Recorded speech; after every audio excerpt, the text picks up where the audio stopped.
ये लो Android one four S में आप सबका स्वागत है। मैं गारंटी के साथ कहता हूँ कि आपने ऐसे दो ऐप्स नहीं यूज किए होंगे। मतलब आज मैं आपको बताने वाला हूँ इंग्लिश टू हिंदी ट्रांसलेशन के कुछ ऐसे दो ऐप्स के बारे में जिसको शायद आपने न यूज किया हो। अगर यूज किया है तो अच्छी बात है, लेकिन अगर नहीं यूज किया है तो इसके बारे में हमें कमेंट में ज़रूर बताएं। दोनों ऐप्स के जो अपने अपने फीचर्स हैं वो डिफरेंट है। कुछ के फीचर्स एक दूसरे से डिफरेंट है, कुछ की अच्छाइयाँ हैं। मैं जस्ट ये कह रहा हूँ दोनों ऐप्स के अपने अपने फीचर्स, अपनी अपनी खासियत है। किसी में कुछ अच्छा है तो किसी में कुछ अच्छा है। हम दोनों को अच्छे से डिस्कस करेंगे और बताएंगे। तो इन दोनों ऐप्स को जानने के लिए मैं प्ले स्टोर पे चलता हूँ। मैं अपने फ़ोन पे भी दिखा सकता हूँ, लेकिन मैं अपने प्ले स्टोर की तरफ चलता हूँ ताकि आपको अच्छे से समझ आ सके। और मैं आपको एक चीज़ और बताने वाला हूँ, वो ये कि आपके पास अगर ये ऐप्स नहीं हो तो इंस्टॉल कर लीजिए या इंस्टॉल कर लीजिएगा। ठीक है, तो मैं जस्ट प्ले स्टोर ओपन करता हूँ और जस्ट यहाँ पे टाइप करता हूँ ANG इंग्लिश टू हिंदी। जैसे मैं टाइप करूंगा मेरे पास ढेर सारे ऐप्स जरूर दिख रहे हैं ऊपर से नीचे तक, पर ये सारे ऐप्स काम के नहीं है। अगर मैं आपको बताऊं तो ये सारे ऐप्स किसी काम के नहीं है। इसमें आपको कुछ फीचर तो मिलेगा लेकिन बाकी कुछ फीचर नहीं मिलेगा। अगर आप नीचे ड्रैग करके आएंगे तो यहाँ पे आपको मिलता है English to Hindi dictionary burning fashion, जो कि इंस्टॉल है। आपको जस्ट इसे इंस्टॉल करना है और ये देखिए मेरे पास इंस्टॉल है।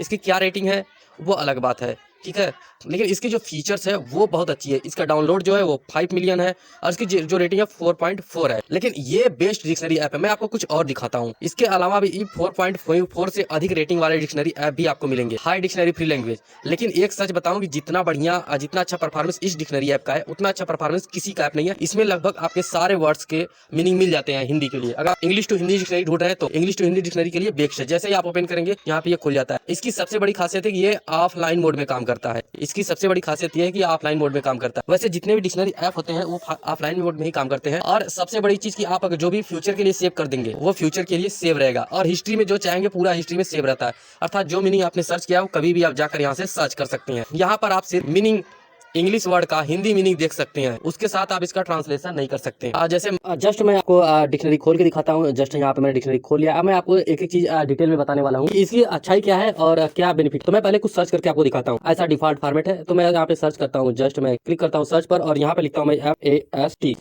जैसे ही मैं क्लिक करता हूँ यहाँ पे मेरे पास दो ऑप्शन है। पहला मैं यहाँ पे टैप कर सकता हूँ डायरेक्ट ऊपर जहाँ फास्ट लिखा है। दूसरा तरीका है कि यहाँ पे जो सर्च आइकन बना है इंग्लिश के बगल में वहाँ पे मैं क्लिक कर सकता हूँ। दोनों पे क्लिक करने के बाद आपको ये दिख जाएगा कि इसका मीनिंग क्या है। यहाँ पे आपको प्रोनाउंसिएशन का ऑप्शन मिलता है। यहाँ पे आपको सिर्फ एक लैंग्वेज में प्रोनाउंसिएशन अर्थात उच्चारण का ऑप्शन मिलता है, वो है इंग्लिश में। जैसे ही आप क्लिक करेंगे ये आपको उच्चारण करके दिखा देगा, ठीक है। उसके अलावा आप जब भी इसको देखेंगे तो आपको ये डिफिनीशन दिखाएगा। उसके साथ साथ आपको इसके सिनोनिम्स वगैरह भी दिखाता है और तो और आपको इसके कई मीनिंग भी दिखाता है। और नाउन है, वर्ब है, एडजेक्टिव है, एडवर्ब है, वो सब भी आपको यह दिखाता है, ठीक है। उसके अलावा आप इसका ये हिस्ट्री भी क्रिएट करता है। हिस्ट्री में आप देख सकते हैं जो आपने सर्च किया है उसे डिलीट भी कर सकते हैं। अगर आप इसे सेव करना चाहे तो जस्ट इस पर क्लिक कर दे, जो हार्ट की तरह सेव बना है, दिल की तरह, उस पर जस्ट क्लिक कर दे, ये सेव हो जाएगा। नीचे लिखा फास्ट हैज बीन सेव्ड, ठीक है। जैसे आप सेट पर जाएंगे वहां पर आपको ये लिखा फास्ट मतलब शीघ्रगामी। और यहाँ पर हिस्ट्री है, जैसे मैं इसको चाहूँ तो इसको डिलीट कर सकता हूँ हिस्ट्री को। और यहाँ पर जैसे मैं सेव पर क्लिक करूंगा यहाँ पे आपको दिख जाएगा, यहाँ पे लिखा है शीघ्रगामी। ये देख लीजिए मेरा डाटा ऑफ है, ये मैं आपको बता देता हूँ। ये डाटा ऑफ रहने पर काम करता है। मैं बैक करता हूँ, कुछ और चीजें भी आपको दिखाता हूँ। जैसे कि आपने जो सर्च किया वो सर्च कर सकते हैं, हिस्ट्री पे जा सकते हैं, सेव्ड पे जा सकते हैं,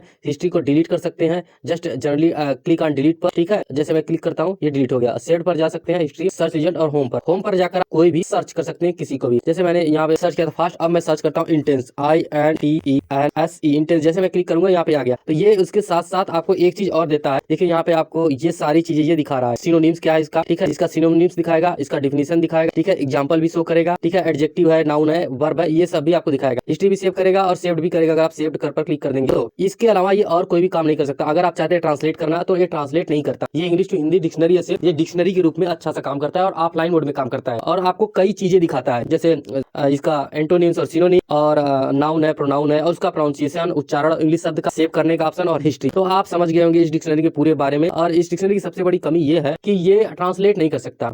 और जो आपको हिंदी दिखाता है, इंग्लिश से हिंदी अर्थ दिखाता है, उसका ये उच्चारण नहीं करता। तो आपको ये फर्स्ट के बारे में समझ आ गया होगा। अब मैं सेकंड की तरफ चलता हूँ, उसके बारे में ही बता। लेकिन अब तक प्ले स्टोर पर उपलब्ध जितने भी ऐप्स हैं इंग्लिश टू हिंदी डिक्शनरी, उन सब में मैं सबसे ज़्यादा इसको रेटिंग देता हूँ और सबसे ज़्यादा पसंद करता हूँ और मैंने इसको सबसे ज़्यादा यूज भी किया है और ये सबसे बेहतरीन ऐप है जहाँ तक मैं जानता हूँ। अब हम चलते हैं दूसरी ऐप की तरफ और दूसरा ऐप है हमारे पास। हम इसके लिए करते हैं डाटा को अपने ऑन और चलते हैं प्ले स्टोर की तरफ। और प्ले स्टोर जैसे ही हम ओपन करेंगे हम चलेंगे और हमें लिखना है वहाँ पर गूगल ट्रांसलेट। हम लिखेंगे यहाँ पर गूगल ट्रांसलेट, जस्ट सिंपली लिखेंगे G जैसे लिखेंगे ऊपर गूगल ट्रांसलेट दिख जाएगा। अगर नहीं दिखता है तो आपको पूरा लिखना है और यहाँ पे अपडेट के लिए कह रहा है, लेकिन मुझे अपडेट नहीं करना है, मैं इसको अपडेट नहीं करूंगा। मैं जस्ट जाता हूँ अपने फोन में और मैं फोन से ओपन करके दिखाता हूँ। यहाँ पर है मेरे पास गूगल ट्रांसलेट, मैं क्लिक करके इसको ओपन कर लेता हूँ। यहाँ पर अगर मैं डाटा को ऑफ कर दूं तो देखिए ये डाटा जैसे ही मैंने ऑफ कर दिया ये काम नहीं करता है। सबसे बड़ी कमी यही है कि डाटा अगर ऑफ रहेगा तो ये काम नहीं करेगा, ये इसकी कमी है। लेकिन अगर आप चाहते हैं कि ऑफलाइन मोड में काम करे तो आपको एक काम करना पड़ेगा। जैसे मैं क्लिक करता हूँ यहाँ पर, ठीक है, आपको एक मैसेज दिखेगा। ये मैसेज ये है कि translate these language even when you are offline by downloading offline translation files. मतलब अगर आपको ऑफलाइन ट्रांसलेशन करना है या मतलब कि इंग्लिश टू हिंदी करना है तो आपको इसको डाउनलोड करना पड़ेगा इंटरनेट ऑन करके, फिर आप ऑफलाइन भी यूज कर सकते हैं। जनरली इसमें इंग्लिश डिफॉल्ट रूप से इंस्टॉल रहता है, डाउनलोड करके इसे गूगल देता है, बाकी दूसरे इसमें इंस्टॉल नहीं रहते हैं, तो वो हमें इंस्टॉल करने पड़ेंगे। ठीक है, तो मैं जस्ट आपको बताऊंगा कैसे इंस्टॉल करते हैं अगर आपको इंस्टॉल करना है तो। लेकिन पहले हम डाटा को ऑन करते हैं इस डिक्शनरी को चलाने के लिए। जैसे ही मैंने डाटा को यहाँ पे ऑन किया मैं सेम वही पे लिखता हूँ। मैं जस्ट यहाँ पे क्लिक करता हूँ, आपको कुछ और चीजें दिखाता हूँ। यहाँ पे मैं लिखता हूँ इंटेंस, INTEN इंटेंस। इंटेंस जैसे मैंने लिखा इसने ये बता दिया कि टिप, ठीक है। तो यहाँ पे इंग्लिश सेलेक्ट है, यहाँ पे हिंदी सेलेक्ट है, आप दोनों को चेंज भी कर सकते हैं। पहले मैं दिखाता हूँ ये दोनों का प्रोनाउंसिएशन करता है। जैसे मैं इंग्लिश वाले पे क्लिक करता हूँ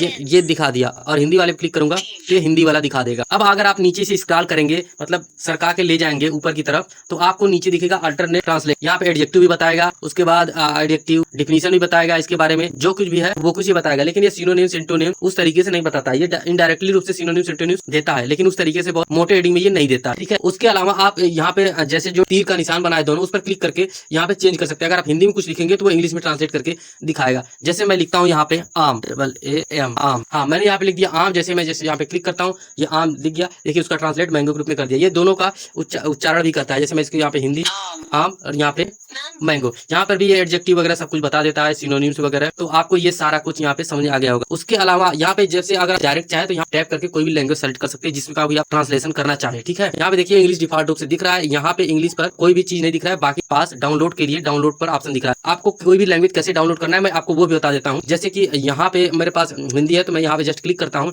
और हिंदी वाले पर यहाँ पे डाउनलोड का जो ऑप्शन बना है जो उस पर मैं क्लिक कर देता हूँ। जैसे मैं क्लिक करूंगा यहाँ पे डाउनलोड के लिए आएगा, डाउनलोड पर मैं क्लिक कर देता हूँ। ठीक है, जैसे मैंने डाउनलोड पर क्लिक किया लिख दिया डाउनलोड स्टार्टेड और यहाँ पे देखिए ये download Hindi offline trans download कर रहा है। ठीक है, अब मैं बैक करके चलता हूँ। यहाँ पे मुझे जो लैंग्वेज सेलेक्ट करना है मैं सेलेक्ट कर सकता हूँ। यहाँ पे अगर इंग्लिश करेंगे तो हिंदी हो जाएगा, हिंदी करेंगे तो इंग्लिश, आपस में अल्टरनेट चेंज होता रहता है। ठीक है, यहाँ पे मैं कोई और लैंग्वेज भी सेलेक्ट करना चाहूँ तो मैं सेलेक्ट कर सकता हूँ। अगर मैं चाहूँ उर्दू सेलेक्ट करना तो मैं उर्दू भी सेलेक्ट कर सकता हूँ। और आम को उर्दू में क्या कहते हैं वो ये बता देगा तुरंत, आम ही कहते हैं। अगर मैं लिखूं लक तो ये बता देगा कि उसका मुकद्दर होता है। जैसे मैं लिखता हूँ LUCK लक तो उर्दू इसका मुकद्दर होता है, ये बताएगा मुकद्दर। हाँ ये किस्मत भी होता है लक का उर्दू। ठीक है, और मैं लिखता हूँ गॉड, जैसे मैं लिखूंगा गॉड ये लिख देगा अल्लाह। ठीक है, मैं गॉड लिखता हूँ तो ये लिख के दिखाएगा अपना खुदा, खुदा लिख के दिखाया, खुदा भी होता है। ठीक है, तो आप कोई भी लैंग्वेज सेलेक्ट कर सकते हैं। अब मैं यहाँ पे सेलेक्ट करता हूँ जनरली हिंदी। तो अब मैं चलता हूँ यहाँ पे कैमरे के ऑप्शन पे। कैमरा का ऑप्शन ये होता है कि ये ऑप्शन आप जिसके जरिए डायरेक्ट ट्रांसलेट कर सकते हैं। ठीक है, क्योंकि नाइट टाइम है तो मैं ऑन करता हूँ फ्लैश, और फ्लैश ऑन करने के बाद मैं ऑन करता हूँ अपने बुक के पास चलता हूँ। मैं जैसे बुक पर क्लिक करता हूँ ये देखिए पूरा का पूरा ट्रांसलेट करके थोड़ी देर में दिखाना शुरू कर देगा। देखिए ये सारा का सारा दिखा दिया। ये केंद्रीय प्रवृत्ति माप के उपाय ऐसा कुछ था, जबकि वहाँ पे ऊपर में लिखा है मेजर ऑफ सेंट्रल टेंडेंसी। अब इसको ये ट्रांसलेट करके दिखाएगा सेंट्रल के उपाय। अभी इजेक्ट नहीं कर पा रहा है क्योंकि इजेक्ट इसे जैसे ही कवर होगा ये इसे इजेक्ट दिखाना शुरू कर देगा। दूसरा तरीका स्कैन करके। ठीक है, तो इसका ये एक तो लेगा फोटो अच्छा सा, जैसे आप क्लिक करेंगे स्कैन करेगा इसको, और इसको जैसे आप सेलेक्ट कर आल करेंगे तो पूरे आल का ट्रांसलेशन दिखा देगा। और अगर जितना आपको करना है उतना आप ड्रैग करके ऐसे कर देंगे तो वो सेलेक्ट कर लेगा। ठीक है, मैं सेलेक्ट आर पर क्लिक करता हूँ तो ये पूरा दिखा देगा, और जैसे क्लिक करेंगे आपको पूरा दिख जाएगा क्या लिखा है। मैं बैक करता हूँ। ठीक है, तो ये मैंने कैमरे का ऑप्शन दिखा दिया। कैमरे में 3 ऑप्शन होते हैं, स्कैन करने का, इंस्टेंट स्कैन, इम्पोर्ट। ठीक है, ये 3 ऑप्शन होता है। इंपोर्ट करने के लिए आपके पास एक फोटो होना चाहिए। मैं जस्ट क्लिक करता हूँ इंपोर्ट के लिए, देखता हूँ मेरे पास कोई फोटो है कि नहीं। मैं AI गैलरी पर क्लिक करता हूँ, फिर भी मैं जस्ट शायद मेरे पास एक फोटो है। मैं जस्ट क्लिक करता हूँ, लेकिन ये है इंग्लिश में, हिंदी में। ठीक है, तो इसका भी इसने इंग्लिश कन्वर्ट कर दिया, तो मैं इसको बैक करता हूँ। अब आगे बढ़ते हैं, लेकिन ये सारा प्रोसेस तभी करता है जब आपका डाटा ऑन रहे। दूसरा तरीका है conversation. Translate English to Hindi and Hindi to English. तो आई एम जस्ट अंग्रेजी को हिंदी में, हिंदी को अंग्रेजी में अनुवाद करेगा। पहले इसको मैं इस पे जहाँ पर इंग्लिश लिखा है उस नीले वाले माइक को मैं क्लिक करके बोलना शुरू करूंगा। यहाँ पर आप देख सकते हैं जैसे ही मैंने बोलना शुरू किया इसने रिकॉर्ड करना करता शुरू हूँ, कर मैं दिया है और बस मुझे व्यक्त बोलने भी करने नहीं जा दिया, रहा इसीलिए हूँ कि मेरी कभी वॉइस भी जो मैं है क्या कर जो सकता हूँ। स्क्रीन ये थोड़ी रिकॉर्डिंग सा वॉइस थी मिस्टेक वो जरूर नहीं कर हो रहा है, रही है। पर मुझे लगता है कि ओके है। अगर आप थोड़ा सा धीमा बोलेंगे तो काफ़ी अच्छे से रिकॉर्ड कर सकता है। मैं फिर से बोल के दिखाता this is Google translate, this is Google translate who making every time just simple mistake. यह गूगल अनुवाद है, यह गूगल अनुवाद है जो हर बार बनाता है, मैं सिर्फ साधारण गलती करता हूँ।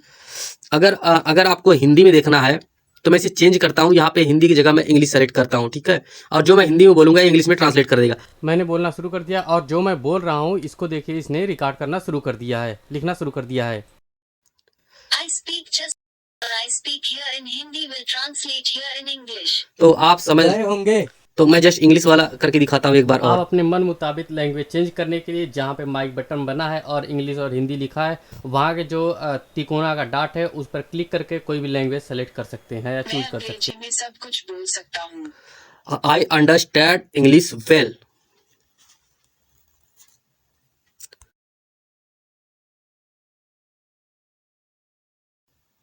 मुझे अंग्रेजी अच्छी तरह से समझ में आ गई, इसलिए मैं बोल सकता हूँ। तो मुझे लगता है आप लोग समझ गए होंगे कन्वर्जेशन का ऑप्शन। अब है ट्रांसक्राइब। हम ट्रांसक्राइब को चालू करते हैं। कि ये ट्रांसक्राइब क्या है।